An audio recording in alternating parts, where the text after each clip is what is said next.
大家好，我是内蒙古力哥。2023年，我开始研究液压血砖机，它需要人力反复尬压，然后压成血砖。一是压力有点小，二是有点累，三取砖困难，效率低。是不是成了？啊！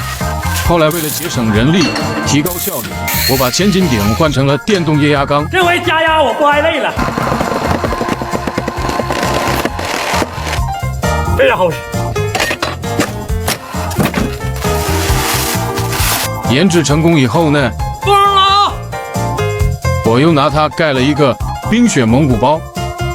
第二年冬天，我又想盖雪屋，但是以前的机械取砖困难，为了解决这个问题，我又改进了翻盖取砖功能。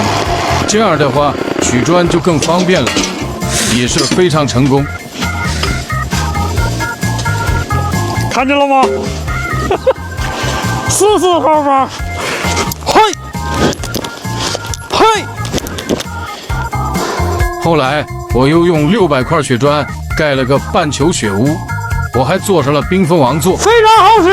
今年12月我会接着盖，辛苦大家等待。